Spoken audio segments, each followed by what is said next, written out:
Major Spoilers podcast covers news, reviews, and of course, spoilers, and goes into details about the topics discussed. So if you haven't read, listened, or watched the items we talk about, you might want to come back later. I'm Matthew. I'm Rodrigo. And I'm Steven, and you're listening to the Major Spoilers podcast, the podcast for pop culture and comic fans. In this issue, we live up to the hopes of those who supported us and drop back into the world of My Hero Academia. There's a duck in the cosmos, a ninja on the moon, and Klingons off the starboard bow, but still we persevere till all our... No, wait, that's the wrong Hasbro property. Okay, so anyway, the real gift was all the ninjas we fought along the way. So, Back to the Future, tied up the loose ends, but leave Elizabeth Shue at a random alley for some reason, because the Major Spoilers podcast is on the internet. Welcome to issue 1138 of the Major Spoilers podcast. Thank you, everyone, for downloading and checking us out this week. We will be taking a look at the 8th volume of My Hero Academia later in the show. Wow. Yeah, it's weird, and we'll talk about it when we get there.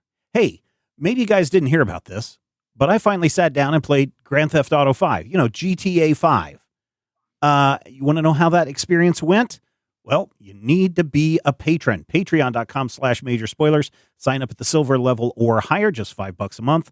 And you can hear us talk about my Grand Theft Auto experience. You can hear us rattle on about TV series and streaming series and a whole lot more, and a whole heck of a lot more when you become a patron at Patreon.com/Major Spoilers.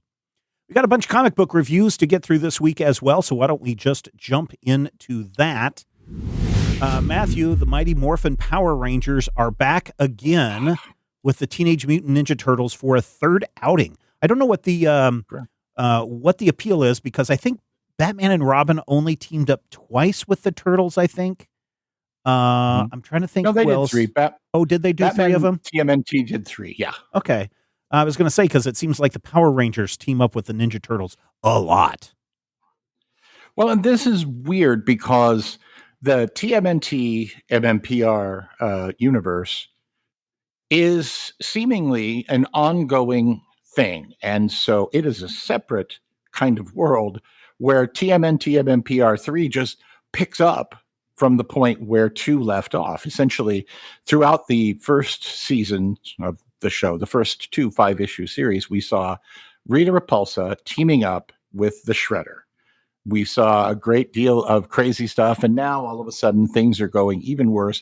The Foot Clan has teamed up with the Putties, and they all have superpowers.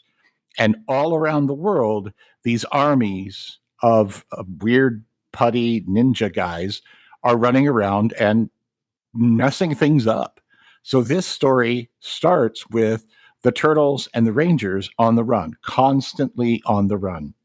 So we see, we have a team of Ranger Turtles in France. We have a team in North Dakota. They're all fighting and just constantly on the run and cannot figure out what is going on with what I like to call the Zedd Shred connection.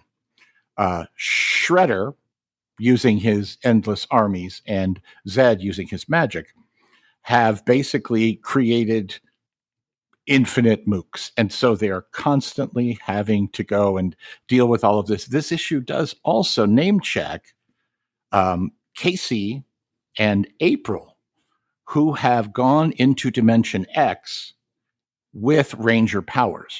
You may remember in a previous series, the Dimension X was discovered to have its own team of Power Rangers, and their morphers were now in play. So Casey and April are off having adventures.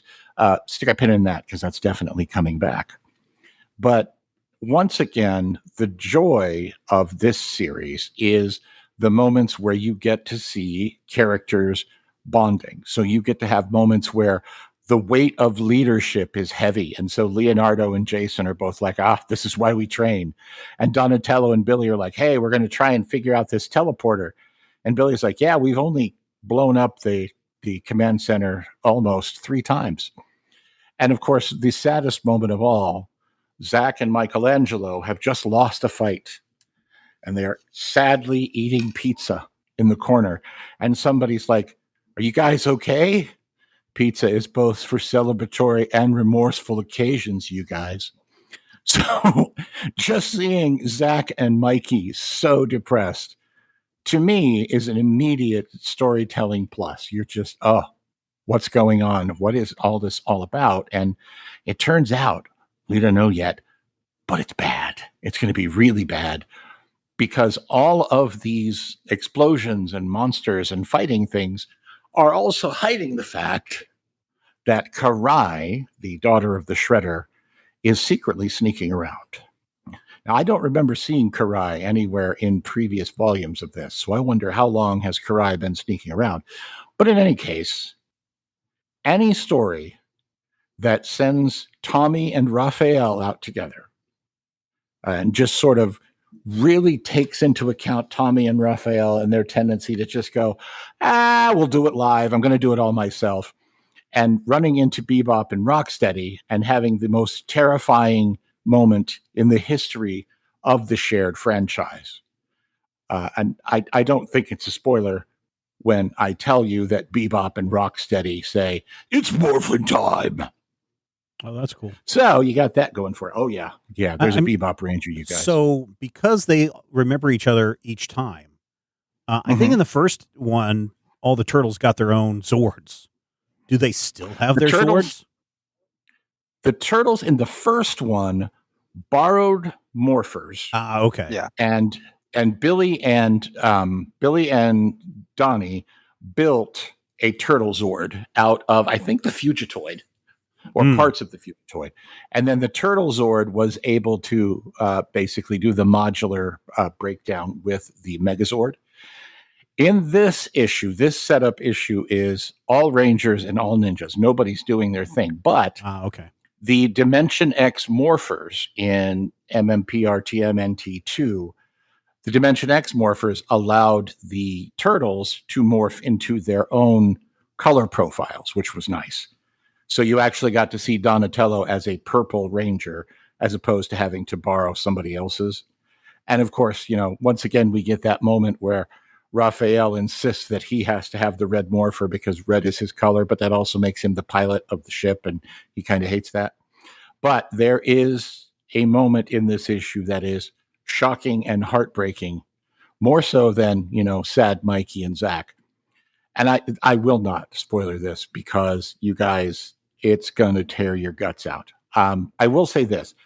This seems to be a world where New York has turtles, Angel Grove has Rangers, so there's not like any universal crossover in play that I can find. There's not like a MacGuffin, these things happen. This is just a world where the Power Rangers and the Turtles coexist, which is actually, to me, kind of great, because that way you get to take only the parts of this that you want to play with. You don't have to say to yourself, hey, what about these other guys in space? What about all this over here? They don't exist as far as you know. But 4 slices of meatloaf for TMNT, MMPR, MMPR, TMNT, III number 1. Interestingly, and I did try to check this out. The cover does have both the Boom and IDW logos. Correct. The indicia only has Boom Studios information. Because so this one is being released by Boom Studios. Issue 2 will be released by IDW Publishing. Okay. We'll change that. And then because I'm guessing this is a 4-issue miniseries. They just flip back and forth. It's the same way with the upcoming Batman Deadpool. Marvel gets first crack, and then DC will get the second crack. It happens all the time with these. It's whoever is doing it, that's the one who gets it. I would just focus on the company putting it out this week, because next month it'll be the other publisher. This month, it's Boom DW. Boom DW. So I did not read Uncle Scrooge the Infinity Dime when Marvel put it out, because quite frankly, I thought, they're just doing, dumb, what if, DC meets Marvel, Thanos kind of thing. And I think I missed out on a really good comic, because this week, Uncle Scrooge, Earth's Mightiest Duck #1 arrives from Marvel Comics, written by Jason Aaron, with art by Giuseppe Camuncoli and Mumad Asrar. This is a lot darker of a comic than I thought it was going to be. I thought it was going to be a lot of, Disney ducks having funny adventures and, Donald Duck going wah, wah, wah, wah all the time. That's not what's happening here. The Earth has been invaded by these aliens called the Connoisseurs, and they are here to steal the wealth of the planet, no matter what it is. And of course, who's the richest duck on the planet but Uncle Scrooge? Uncle Scrooge wakes up, and his money bin is empty, and he's left himself a note that says, "Protect this at all cost." And he has no idea what's happening. He finds out that these connoisseurs are trying to take over. He can't defeat them.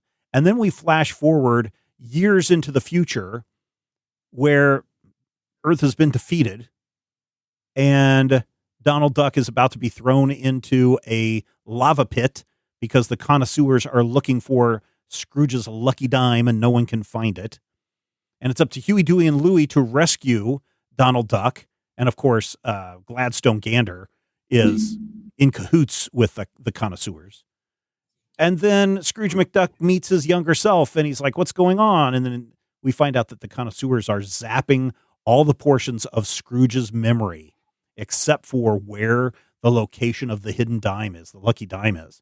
And so this whole miniseries is going to be Scrooge teaming up with his younger selves inside of his own mind, trying to fight off the connoisseurs and keep all of his memories intact while keeping the location of his lucky dime hidden from the aliens on the outside who are battling the Junior Woodchuck alien resistance. It's just the idea that you would see Scrooge in like a coffin device with a really long beard and tubes stuck up to his head, and the connoisseurs who are these really kind of like vulture-y looking aliens saying we're sucking out his memories. That's something that maybe, if you're a parent that's like, oh yeah, my 5-year-old would love this Uncle Scrooge comic, you might want to think again on that. If you got a tween or a 10-year-old or something like that, I would be okay with that. But if you're thinking a 5-6-year-old might have a good time looking at the funny pictures, I don't think this is for the really youngins. But it's a good story. The art is really cool. It's a little bit more chaotic than I'm used to. I have a feeling that because we have digital review copies from the publishers, the art looked really scratchy. Like the outlines didn't look smooth like you would expect an outline around a cartoon duck to be. Mhm. So I don't know if that was a byproduct of a digital delivery system or if that's how it actually looks in the comics. If that's how it looks in the comics, I might have a few more problems with it. But right now, this was a captivating issue. I was just like, wow, they're really going in this direction with this story. And I enjoyed it immensely. 4 slices of meatloaf out of 5 for Uncle Scrooge, Earth's Mightiest Duck #1, out this week from Marvel Comics. Rodrigo, we're going to jump ahead to the end of the month with you. Yes, with let's go there. Let's. Mad Cave Studios has Red Vector #1 coming out on the 27th of August. Red Vector from Mad Cave Studios. So I picked this up. It's pretty interesting. Writer Tim Daniel and DB Andre. Art by Chris, I'm going to say Even Hughes. Sure. So sorry if I mispronounce your name. Let's actually start with the art. The art is really fantastic. It has a very soft and kind of cartoony sense to it, but the characters are still like very proportional. It looks good. I like the character design of all of the characters. There's like a couple different factions that are barely touched on. But you can tell like who belongs to what, and it all makes sense. I really like the art, and I'm starting there because everything else was kind of not necessarily where I would have wanted to be. This is a story about a young woman who sees some aliens that accidentally get transmogrified into our dimension or world or whatever. They may take a jump, or maybe they switch dimensions. Or I'm not exactly sure. And the aliens are in opposite factions, so they're mad at each other. And she is trying to help them return to their world. And it's like, okay, like I get it. Like when you make a story where somebody from Earth, from our modern real Earth, meets some aliens, what response are they going to have? Obviously, they're going to be like, "What, aliens? I can't believe aliens are real. I don't believe it. You guys must be pulling my leg," or something like that, right? Mm-hmm. The character from Earth does not react like that. In fact, she is like immediately on board, and to a certain degree, is like I can see from a writer standpoint being like, I don't want to do that, right? I don't want to do the thing that always happens when characters from Earth meet aliens. I need to move on from that. I need to get everything going. I'm just not going to do that. But the problem is that to me, that's like some form of necessity of the story, right? They kind of explain it. They explain it in the solicitation, sort of. By the way, everybody's favorite game show that happens in the middle of my reviews. Does the solicitation spoil this? No, it doesn't. You can read. You can safely read the solicitation for this, and it's not going to spoil too much. It just gives you some maybe additional characterization that it doesn't quite come through here, which is fine. I don't expect it to. It's the first issue. You're meeting lots of characters. But yeah, so I'm like, you need this. If you're writing this story where aliens get stuck on Earth and they have a human helping them, you need to make some overture towards that, right? You need to be like jump ahead and be like, remember a week ago when you came here and I wouldn't believe that you were like, right? Like do something. You got to do something. They can't just be on board. I don't know. Maybe I'll keep reading, issues 2 and 3 or whatever, and understand a little bit better. But as a compliment sandwich, there is a dog wearing sunglasses in this. So altogether, despite the fact that I was like, I'll give it 3. I'm giving it 3 slices of meatloaf. The art is great. The design is great, and there's nothing wrong with the story. It just, I'm like, I want something else. I want something besides that, or not besides that. In addition to that, but definitely an above average effort. Cool spaceships. If you're into that, pick it up. 3 slices of meatloaf for Red Vector #1. Very cool. Thank you for that, Rodrigo. We only unfortunately have a link to the Uncle Scrooge Earth's Mightiest Duck comic this week. For whatever reason, the Mighty Morphin Power Rangers TMNT Ninja Turtles 3 #1 and Red Vector #1 are not yet available in digital. Maybe that'll. Is it because Diamond is collapsing? Is that it? No, so we make links to our Amazon affiliate link, and so that's where you're buying it, either directly from the publisher or from the distributor, not Diamond anymore. Most people now are with Lunar or with Penguin Random House or with, I forget the third one. There's like 3, I think, right now, but those are the 2 big ones. But for whatever reason, sometimes, and maybe because there is a big ending that Matthew doesn't want to spoil, Amazon won't put the pre-order up for the comic book until either the day of release or a day or 2 after release, and certainly not 2 or 3 weeks ahead of release for some small publishers. Now, I don't even think Mad Cave even does. Maybe they do. I can't remember if they do through Amazon or not, but that is one thing to kind of keep in mind if you're like, oh man, I want to go grab these comics, and you're like, hey, wait a minute, Steven only put 1 link in here, see? And it's literally because of what's going on at Amazon. Now, Interesting that you bring up why are our readers played by Edward G. Robinson again? Because the ghost of Edward G. Robinson haunts us all. See? Yeah, see? So what's going on with Diamond? Holy crap. We do not have time to go into the current bankruptcy filings for all of this.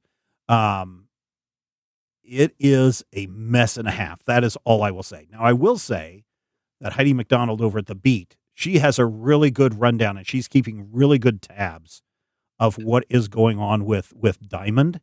And it's continued, they didn't tell us this bit of information, like we don't have. Right. Yeah. We don't have all of this magic contract. Hasbro was going to cancel their contract with us at the end of the year. Yes, but you didn't say that before we put in a bid for your dumb company. Oh, well, we didn't think it was important. So there's that kind of shenanigans stuff going on. Yeah. But it's fascinating. And of course, I mentioned a couple of weeks ago, like Diamond was like, hey, listen, not Diamond. Dynamite was like, hey, listen, we're not going to make payroll if we can't get our inventory back. Our comics out. Yeah. Oh. And it's just like, what's going on? So I would say if you're very interested in that, go check out Heidi's coverage of that over on The Beat. And because it is very, very interesting. I was going to ask you guys something, but now it slipped my mind. So I guess we will kind of move on from there and just say, hey, listeners, if you want to find out more of what's going on in the world of comics, if you want more going on behind the scenes, then you definitely want to get over onto the Patreon. I already mentioned the Major Spoilers Podcast pre-show. That is part of your silver level and higher membership. But if you want to hear me go off on AMC theaters, people pivoting to from audio to video for their podcasts, and a whole lot more, then you want to become a gold member, because you have access to the VIP chat that I do once a month. There were some really good questions this month from our listeners and from our VIPs. So you get that. Or if you're at the next highest level, I believe the associate producer, you get some original art from Carter Johnson. And we give you that art in a number of different formats. Maybe you want to change your avatar for the month. Maybe you want to have something that you can print out and frame on your wall, or send to your iPad and have it as your background for your iPhone or iPad or other digital device. Or maybe you want a giant wallpaper for your computer screen. Carter does all of these various renditions for you. Kind of think of them as variant covers, variant arts. You can get that when you become a patron over at patreon.com/major spoilers. Now, we didn't have any new patrons this week. That's a shame. I don't want to have to let people go. I don't want to have to cancel shows, but we could use your support. Listen, if the government can just cancel Corporation for Public Broadcasting's money, then what's to stop them from telling podcasters, hey, shut down? Wondery is basically shutting down as they reorganize over there at Amazon and Audible. What's stopping from the small guys, the small independents who have been here for 20 years, providing you fun and frivolity each and every week? You can keep this stuff going, but only if you go to patreon.com/major spoilers and do it today. All right, we are now into volume 8 of My Hero Academia. I think we should probably read like one volume of My Hero Academia a month, because it's super. Like it would help. It's super easy. How often are we doing it now? Like once a year. Like three? Okay. Yeah, it's like once a year, just like what we do with Tintin, just like what we do with Asterix and Obelix.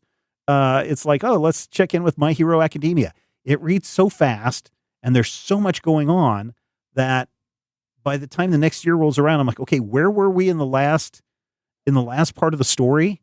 And this is where they were going up against the teachers for their big end of the year test to see who would pass and who would fail.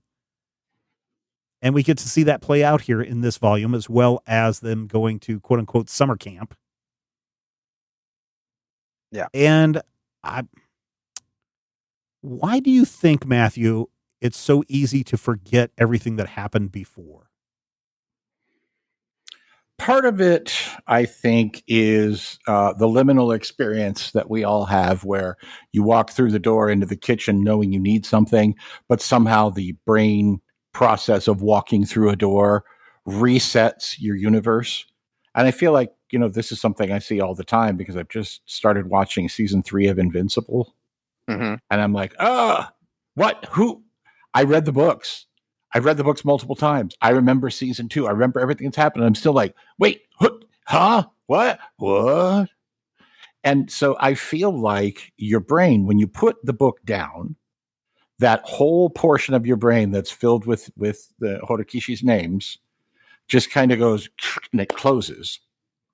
And it doesn't open again until, I'm going to say, about halfway through the next volume.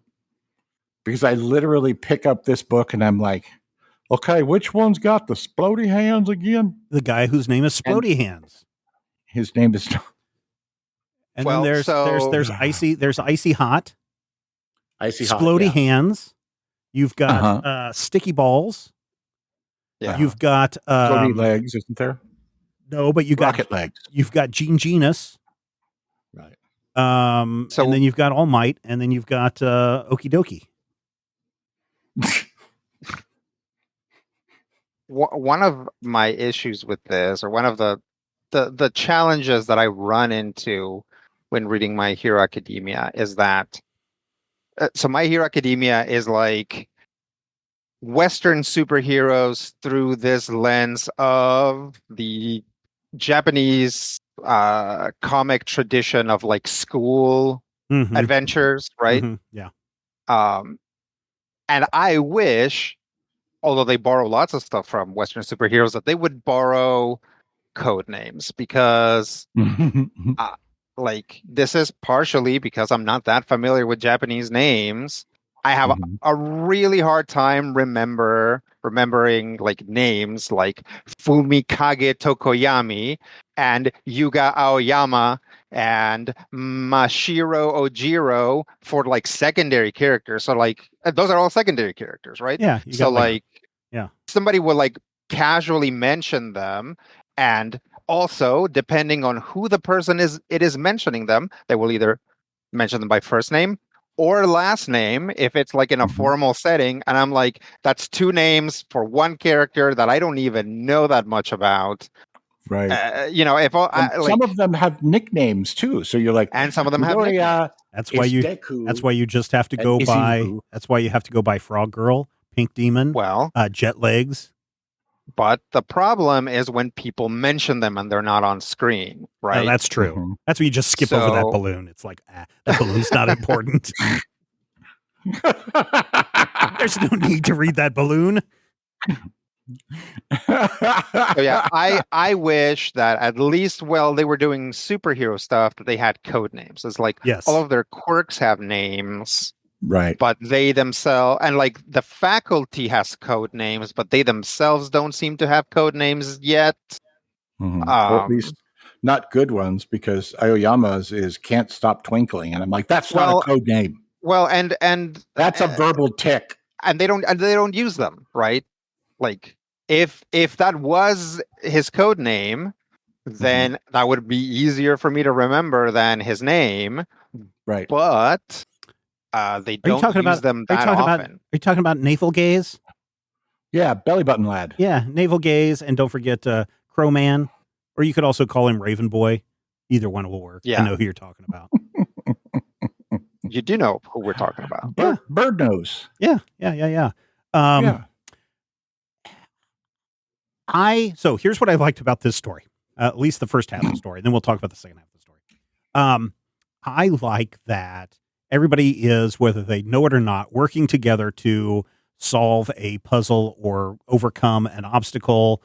Sometimes it's their own self-obstacle, and sometimes it is literally an obstacle in their way, be it, what's the guy that depowers you by blinking? Blinky Eyes, is that what his name is? Eraserhead. That guy has a code name. Yeah, Eraserhead, yeah. Whether you're dealing with him, or whether you're dealing with Roy Rodent, or whether you're dealing with the Sexy Time Lady. I like that each of those is a legitimate barrier to each of the powers that the kids have, right? Like Splody Hands and Deku have got to go up against All Might. And it's like, okay, that makes sense. They're the 2 most powerful members. Of course, they're going to go up against All Might. But how they do it, and they're going against the guy you can't explode. Right. And Right. the fact that they work together to both win is good. And so I like that there's that teamwork that's in there. I also like that, and this again, I think is as you said, Rodrigo, a convention of the school mangas, is that Deku is hurt and he has to, and they're like, oh, you got to come to the hospital. He's like, no, can I just watch all these other matches? And they're like, yeah, I guess you're going to be in pain. He's like, that's okay. And then he sits there and he's pointing out like an announcer, oh, here's how they're using their powers or that kind of thing. I thought that was really kind of cool for that. I agree. So that's what I liked about the first half of the story dealing with the combat situations. What did you guys think of? Any thoughts on that first half? I keep getting sidetracked by the idea of just how cruel it is that these 14-year-olds have to like literally fight fully powered adults or else they fail. And that just keeps sticking in my craw. And I know that it's not actually that, because obviously nobody really fails UA high school. Yeah, but the kids Ever. don't know that. Right. And like their distress is real. It is, and it's really unpleasant. And just from the parenting point of view, every once in a while, I will still come back to that point where I'm like, violence against children bugs me. Oh, the Joker shot 5 babies. Well, that's just stupid. But even when you look at, well, to be honest, that 5th baby had it coming. So, well, sure, but I mean, when you have the amazing team of Deku, whose name basically means nothing, and the great explosion murder god Dynamite. That's totally. But they're basically right. No, that's not. That's Baku. That's Bakugo. Bakugo. Yeah, Bakugo. You know Bakugo. Yeah, Splody Hands. Or that song, Splody Hands. Yeah, Todoroki is the other guy. Yeah, that's he's icy hot. Right. Yeah. He comes on like a flame, but he turns a cold shoulder. Fire and ice. Anyway, as we're going through this, you do have, to me, at least, the problem where I just keep getting hooked on the idea that Superman's going to beat up these two 12-year-olds. And so I'm, again, part of it is coming from the understanding of, I come from a very Western comic book perspective. And I do love, as Rodrigo pointed out, there's so much Western X-Men craziness in UA high school. But yeah, this one is one of the ones that it took me like probably halfway through. We're in like chapter 67 before my brain is like, okay, solid, good. I know who I am. I know who they are. Everybody's good. And then it's over. And I'm like, oh, wow. I mean, yes, violence against children, bad. Superman beating up a young superhero, knowing that there is, and both parties knowing that there's an insta-healer right there on the scene. Mm-hmm. Kind of lessens that, I think. I don't think, at least when they're doing these competitions, unless it's interrupted, by the 5 fists of evil, I don't think that the children are ever in any real danger. Yeah, so they don't really talk about it too much in the first part, but they talk about it in the second part, but I think it's relevant to this first part in that the kids have now had basically 2 major like life or death encounters with supervillains, right? Yeah. And it has become clear that the supervillain syndicate is kind of gunning for those kids. So Class A seems, and like they say it explicitly later, that they're being basically rushed through the process. Like they're making them, like things are harder for them. They're pushing them harder because they're going to need to be ready for when the supervillains come for them. And I do like that. I like that. It's like if you transplanted it, like what a kick butt thing if that was like an X-Men a series where it's like, like Xavier and Storm and Cyclops are like, hey, there's this really powerful villain that's going to be coming for this inexperienced group of little mutants. We have to X-Menize them as quickly as possible, right? Like that's cool. That's a good angle. I feel like they don't hit it hard enough. I think they should. Yeah, I think, and it sort of softens all of the mean stuff that they do to the kids. yeah. I mean, there's which is nice. there's definitely some mental abuse going on, right? Where it's like, oh, hey, right. you failed, you won. But guess what? As your punishment, all of you have to go to remedial camp. And it turns out, as you said, Rodrigo, they go to summer camp and they find out that, oh no, this is really to advance you quicker than where you're at, kind of thing. So there is a lot of mental abuse that goes on, especially when you have to go and do the hot springs.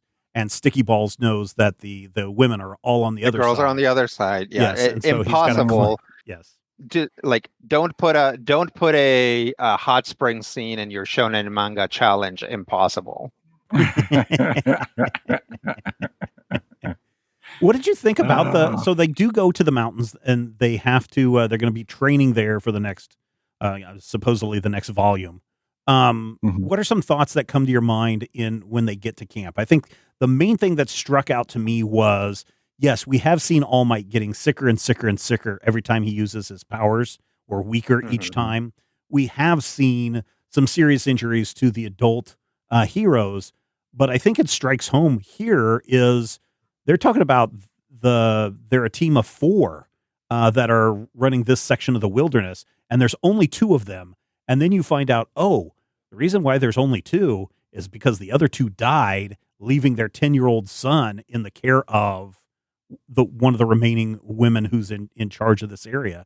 And that 10-year-old has a resentment to heroes because of it.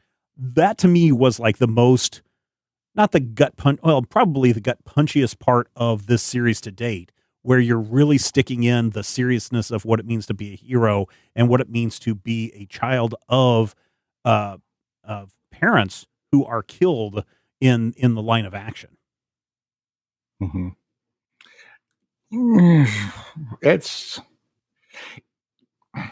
that synthesis of kind of 2 different storytelling types, and it works here for the most part because you do have kind of an expectation where, these characters are, in a lot of ways, a lot of them are archetypical characters or variations of archetypical characters. I mean, you can say, that guy's got tape dispensers for arms, but if you actually watch his power use, it's very much Spider-Man webs in a lot of ways. So you get kind of that crossover again of this is a character who should not work in this type of setting or this type of story.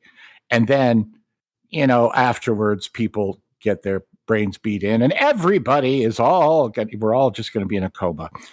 I don't know. I will say that as I went through this particular one, I kept thinking that I had seen it as a movie. And I feel like I haven't seen it as a movie, but I've seen a movie that goes over some of the similar. Have you watched the anime? I watch whatever is on. There's one of the either Showtime or Stars channels that endlessly plays My Hero Academia and all of the DC animated universe movies. Yeah. And so you probably saw it there. The 2 of them. That's certainly what it is. But there was one where they were dealing with the guy who stole everybody's powers, and a bunch of the kids were on an island, and they had to protect a bunch of kids. And I'm just like, oh, that's not what this is. Well, that is an important thing because there are times where I have sat down to watch the anime with my youngest son. Now, he's blown through everything, so he's not ready to rewatch again yet. But there are times where I sit down, it's like, are they still doing this? And he's like, no, this is a different thing. And it's like, but we just saw them do this exact same thing. And he's like, yeah, I know, that was like 47 episodes ago. This is different. It's different now. Yeah. Rodrigo, thoughts on this section? So I think My Hero Academia, there's a lot of things that it does right, in my opinion. And one of the things it does right is ask the question, who doesn't like heroes in this world, right? Who doesn't like superpowered beings in this world? And some superhero media don't even ask that question. Some superhero media ask that question, but comes back with an unsatisfying answer.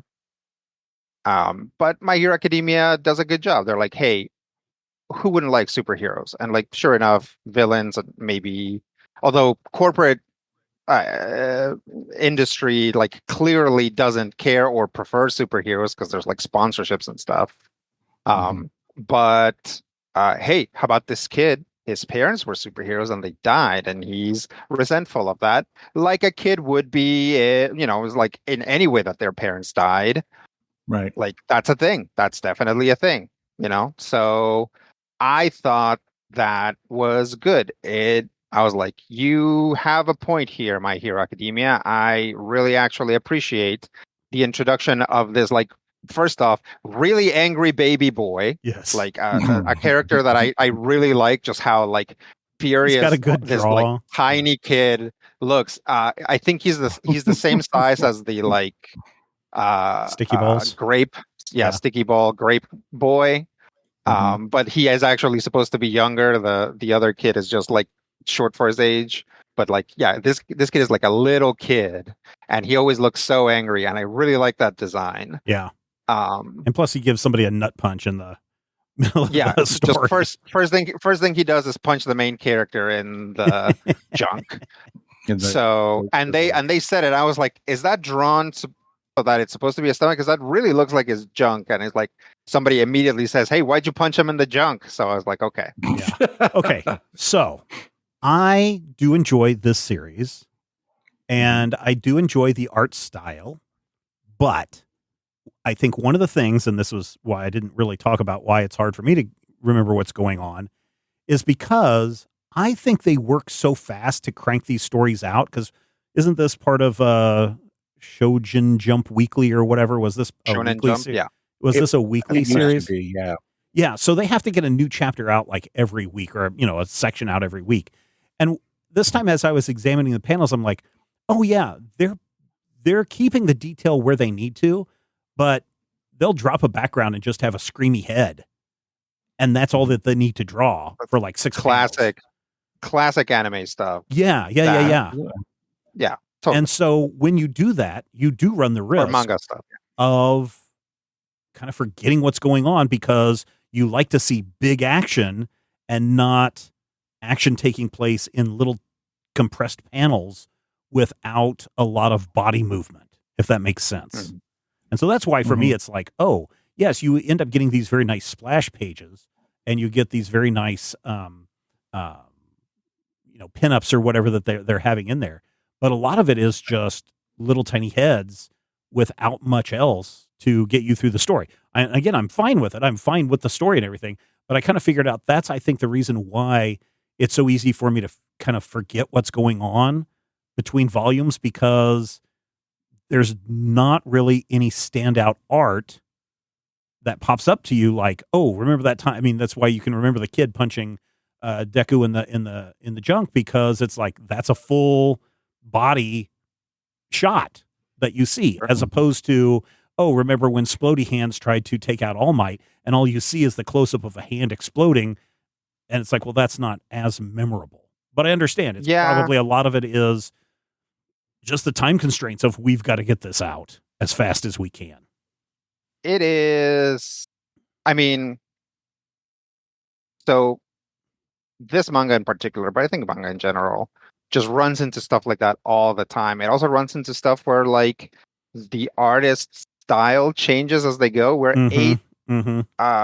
eight volumes in, 2 new characters get introduced, or rather 2 new characters get like brought into the fold with the villains, and their level of detail compared to the main characters is like 10 times. Yeah. Right. There's like this boy that has like a weird flesh mask, and like his neck is all messed up, but like his neck is all messed up in every shot. Right. And this girl who has like all of this, like her hair is done up, but there's like all of this loose hair like coming out of it, and it's all always rendered. Yeah. Right. And she's wearing an outfit with like a sailor outfit and a cardigan on top of it.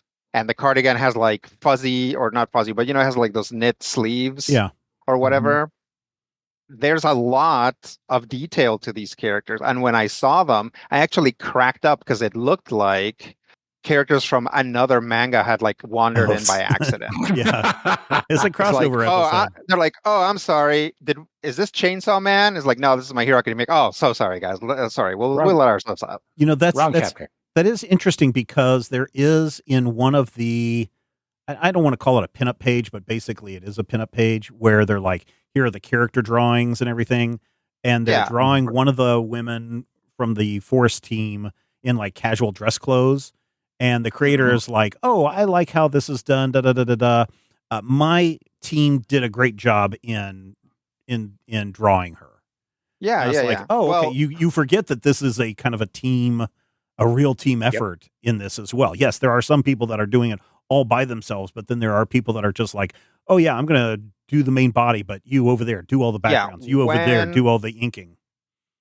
When you get to Shonen Jump superstar status, I think they're like it flips, right? They go from like, hey, you better turn in 1 page a week or you're out of here, to like, oh, please turn in 1 page a week. We'll give you a team.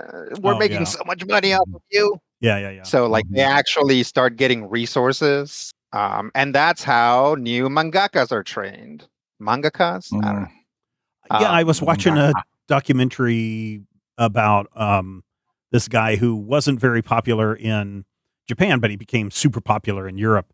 And it was talking about him doing all of that stuff in the background. And I was like, oh, that's kind of cool. So it's kind of cool to read that stuff. Real quick.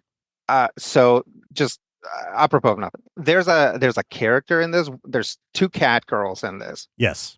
One of the characters has a code name Mandalay.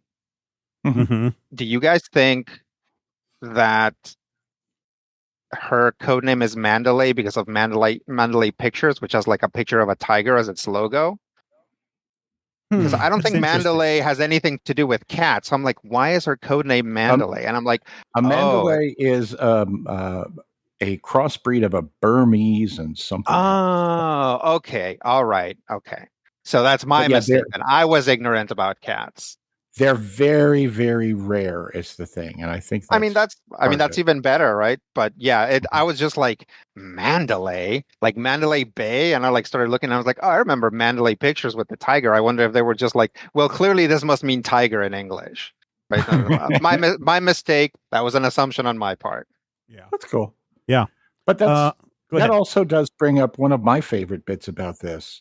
Not 1, but 2 openly trans heroes just kind of floating around.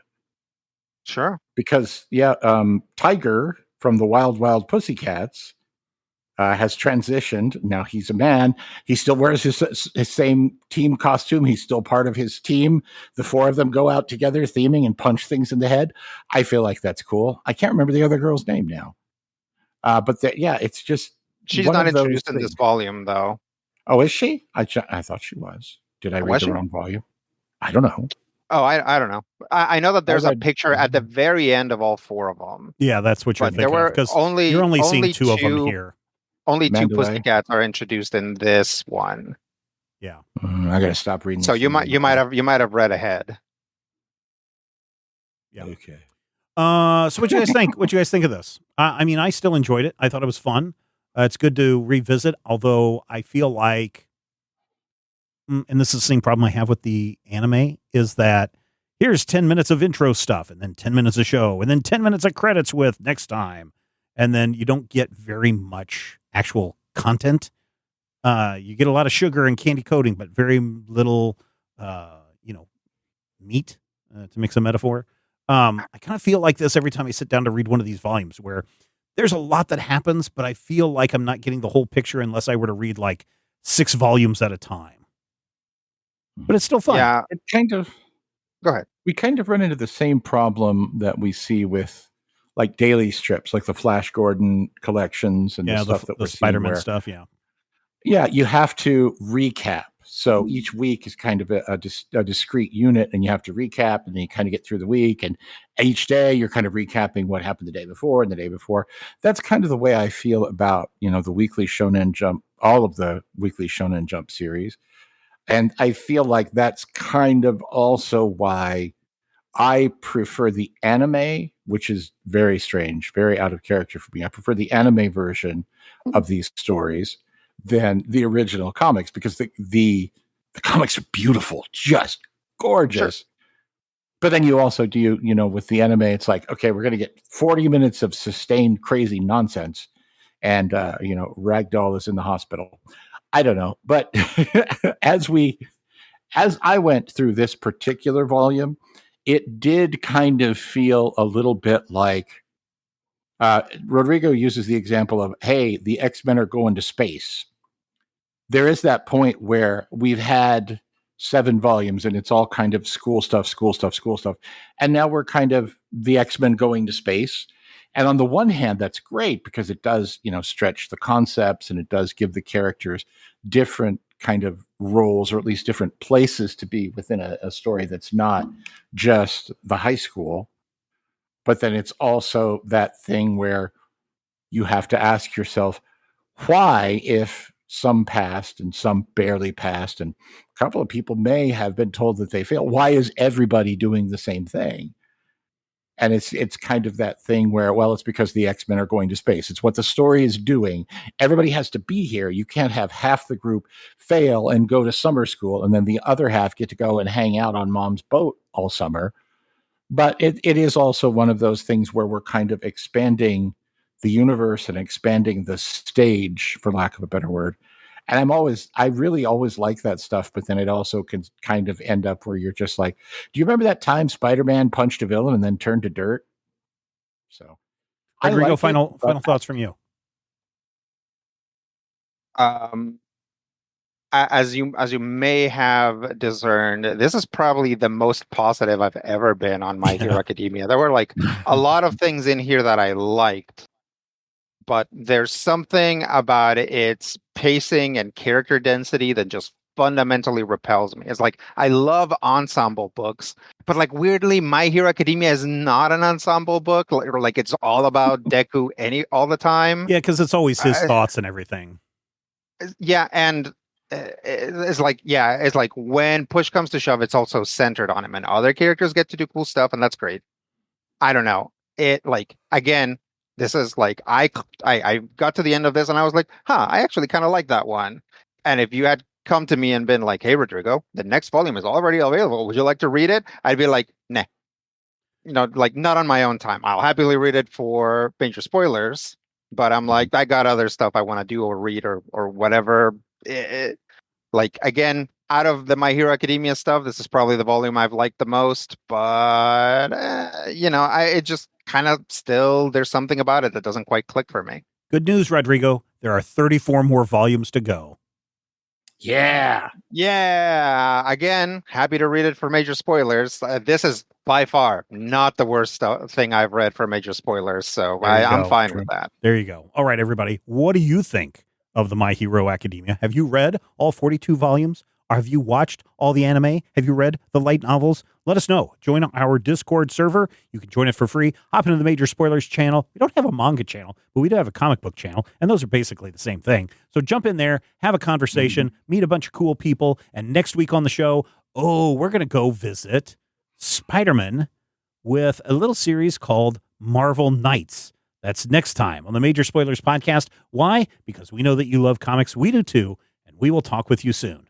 If I had the X-ray vision of a Superman, I could save a few bucks and stand around and read through the covers of the comics on the stand. But although every other page would be backwards, I suppose I could still read the evens and the odds. Well, I don't know. Guess I haven't thought this all the way through.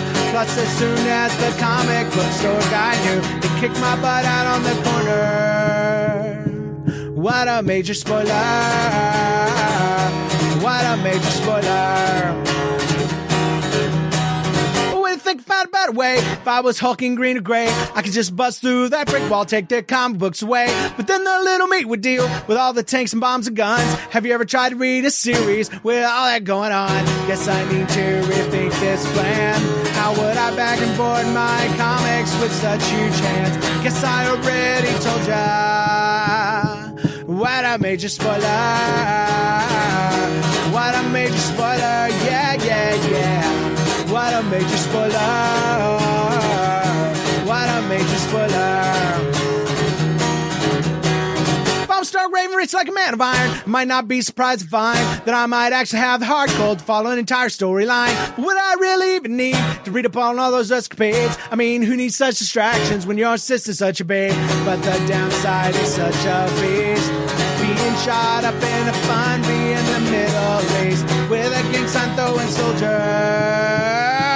What a major spoiler! What a major spoiler! Yeah, yeah, yeah! What a major spoiler! Whoa, whoa, whoa, whoa! What a major spoiler! This podcast is copyright 2025 by Major Spoilers Entertainment, LLC.